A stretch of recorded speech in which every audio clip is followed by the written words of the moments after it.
अस्सलाम वालेकुम। आज हम बहुत इम्पोर्टेंट टॉपिक डिस्कस करने जा रहे हैं जिसका नाम है पैराकोर। हमें पता है कि कोर का लफ्ज़ वॉल्यूम के लिए यूज़ होता है। जिस तरह हम कहते हैं आइसो कोर, तो iso mean same, core money volume, तो इस तरह इसके रिलेट कर लेंगे। इधर वॉल्यूम का जिक्र है। कौन सा वॉल्यूम, इसकी डेफिनेशन से हमें पता चलता है। The molar volume of a liquid at a temperature when it's surface tension is equal to unity, मतलब 1। कोई भी लिक्विड है और जिस टेम्परेचर पर उस लिक्विड की सरफेस टेंशन की वैल्यू 1 के बराबर आ जाएगी, उस टाइम जो उसका वॉल्यूम होगा, उस टाइम उसको हम उस मोलर वॉल्यूम को हम पैराकोर कहेंगे।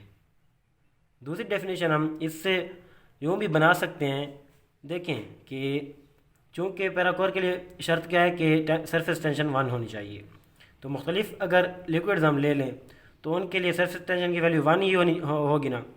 तो हर लिक्विड की नेचर चेंज होती है, इसलिए उसका टेम्परेचर भी चेंज होगा, जिसके नतीजे में उसकी सरफेस टेंशन मतलब यूनिटी आनी चाहिए। तो इसलिए हम इसको यूँ भी डिफाइन करते हैं, the molar volume of different liquids at different temperature same नहीं होगा, डिफरेंट होगा हर एक लिक्विड के लिए, eight which the liquids have same value of surface tension, जो कि 1 के बराबर होगी। क्लियर हो गया। अभी हम देखते हैं इसकी डेरिवेशन। मैक्लॉयड एक साइंटिस्ट थे जिन्होंने एक रिलेशनशिप पेश किया। किस चीज़ के दरमियान रिलेशनशिप? सरफेस टेंशन और डेंसिटी के। एक लिक्विड है, उसकी सरफेस टेंशन और डेंसिटी, इनमें कौन सा रिलेशन पाया जाता है। उसने एक इक्वेशन पेश की जिसको मैक्लॉयड इक्वेशन कहते हैं, जो कि बराबर है gamma is equal to C into D minus small D whole power 4। अभी गैमा यहाँ पर क्या है? गैमा यहाँ पर शो कर रहा है सरफेस टेंशन, और D density of liquid, small D density of vapour, C is characteristic constant, जो कि इंडिपेंडेंट ऑफ प्रेशर होगा over a wide range of temperature. समझ आ गई होगी। अभी अभी हम इसको सिंप्लीफाई करते हैं और इक्वेशन निकालते हैं पैराकोर की। फोर्थ रूट ले लेंगे दोनों तरफ, यहाँ से इसका कैंसिल हो जाएगा, इसके ऊपर आ जाएगा 1/4 और इसके ऊपर भी आ जाएगा 1/4। इक्वेशन आ गई गैमा की पावर 1/4 इज इक्वल टू ये। और अगर हम इसको एक साइड पे बचाना चाहें तो ये आकर डिवाइड हो जाएगा। इसको हमने रीअरेंज किया, इसकी इक्वेशन हमारे पास ये है। इसका हमने 1 का नाम दे दिया। अभी एक और साइंटिस्ट थे जिनका नाम स्वर्टजन था। उन्होंने क्या किया, ये जो मैक्लॉयड इक्वेशन थी इसको उन्होंने मल्टीप्लाई कर दिया उसके मॉलिक्यूलर मास के साथ, जो इस लिक्विड का मॉलिक्यूलर मास है। मॉलिक्यूलर मास के साथ मल्टीप्लाई कर दिया, जिसके नतीजे में यहाँ पर भी मल्टीप्लाई हो गया और यहाँ पर भी। यहाँ पर C 1/4 मल्टीप्लाई बाई M, ये बराबर आता है, ये भी कांस्टेंट है और ये भी एक लिक्विड के लिए कांस्टेंट ही होगा। उसके नतीजे में एक और कांस्टेंट आएगा जिसको हम पैराकोर कहते हैं, और इधर इक्वेशन कुछ इस तरह हो जाएगी। ये समझ आ गई। अभी हम इसको आगे सॉल्व इस तरह करते हैं। देखिए कि डी स्मॉल डी जो था ना, ये थी डेंसिटी ऑफ वेपर्स, जो कि बहुत ही कम होती है। इसका हम 0 के बराबर ले सकते हैं, निगलेक्ट कर देंगे। इसकी वैल्यू क्या बचेगी? P is equal to M/D dot gamma की पावर 1/4। हमें पता है कि M/D किस चीज़ के बराबर है? डेंसिटी का हमारे पास ये फार्मूला है, density is equal to mass per volume. तो हमने वॉल्यूम की वैल्यू निकालनी है ना। वॉल्यूम की वैल्यू क्या आ जाएगी? इसको वहाँ पे ले जाएं, इसको यहाँ ले आए। M/D यहाँ पे आया, इसकी जगह हम पुट कर सकते हैं V। और ये क्या है? M का मतलब है मोलर वॉल्यूम।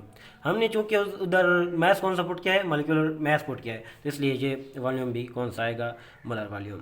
तो अभी इसकी और डेफिनेशन ये भी तो आ सकती है ना, the product of molar volume and fourth root of gamma is called parachor. चूँकि पैराकोर की शर्त भी यही है कि उसकी डेंसिटी की सरफेस टेंशन की वैल्यू क्या होनी चाहिए? 1 के बराबर हो जाए। ये शर्त होगी तभी वो पैराकोर होगा। चूँकि ये 1 के बराबर है, 1 के पावर ऊपर जो भी हो उसका जवाब 1 ही आएगा। तो 1 पुट करें इधर तो Vm के बराबर, parachor is equal to molar volume. Clear? इस मोलर वॉल्यूम को हम इस तरह भी तो लिख सकते हैं ना, मैस ओवर डेंसिटी। अगर हमारे पास मॉलिक्यूलर मैस दिया गया है, उसकी डेंसिटी भी दी गई है, तो हम ये पैराकोर फाइंड कर सकते हैं। अभी पैराकोर जो है ये एडिटिव प्रॉपर्टी भी है और कॉन्स्टिट्यूटिव प्रॉपर्टी भी है। एडिटिव प्रॉपर्टी कौन सी होती है? ये वो प्रॉपर्टी होती है whose value is the sum of values of all constituent atoms। मतलब एक मॉलिक्यूल है, उसमें जितने भी एटम हैं उन सब की अलग-अलग उस वैल्यू को ऐड कर दिया जाए, वो जो नतीजा हमारे पास निकलेगा वो मतलब उसकी वैल्यू एक्चुअल उस प्रॉपर्टी की वैल्यू होगी।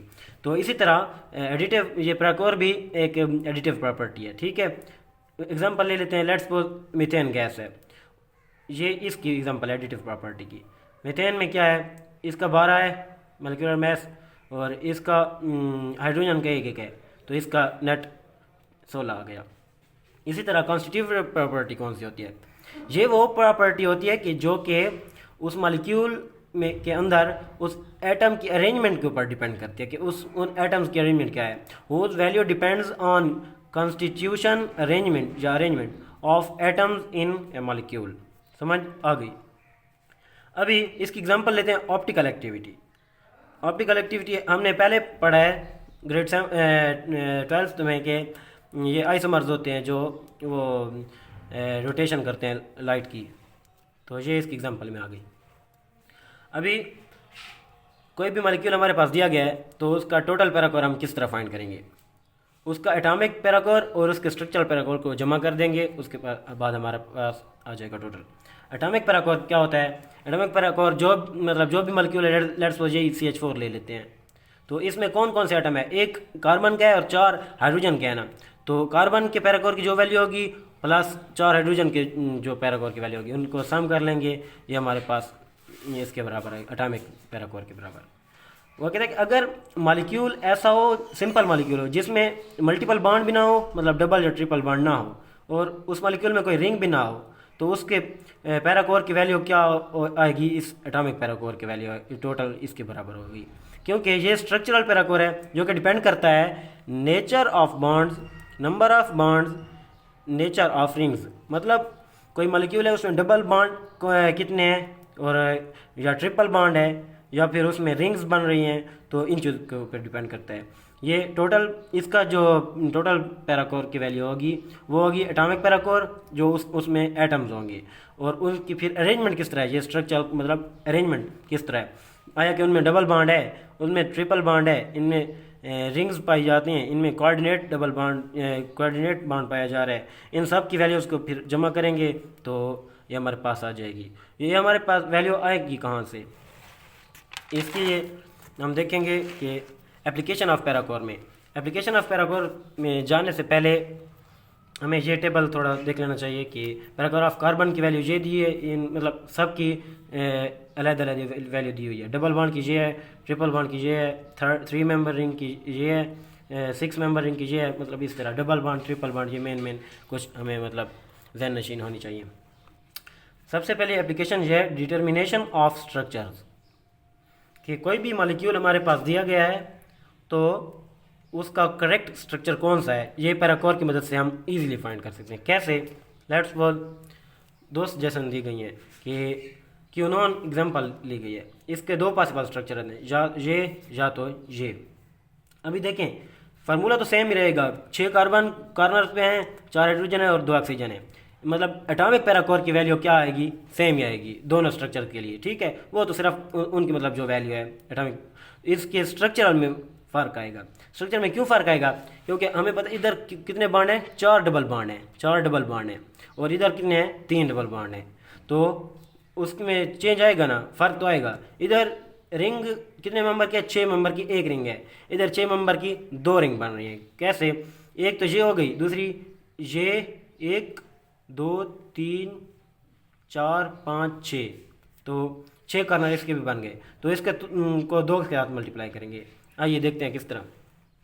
एटॉमिक की वैल्यू तो दोनों के लिए सेम, ये ए के लिए हम निकालते हैं, ये बी के लिए। ए में डबल बॉन्ड का पैराकोर कितना आएगा? इसमें 4 डबल बॉन्ड थे, ए स्ट्रक्चर में 4 डबल बॉन्ड है, तो इसलिए इसके डबल बॉन्ड के पैराकोर की वैल्यू है 23.2। तो इसको मल्टीप्लाई कर देंगे, इसका जो भी जवाब आएगा उससे हमें सरकार अभी तक नहीं है, वो एक्सपेरिमेंटली बाकी थ्योरी में भी है। और इधर देखें 6 मेंबर वाली रिंग का उसको एक के साथ मल्टीप्लाई करेंगे ना, उसकी वैल्यू है 6.1, ये इस टेबल में दिया गया है।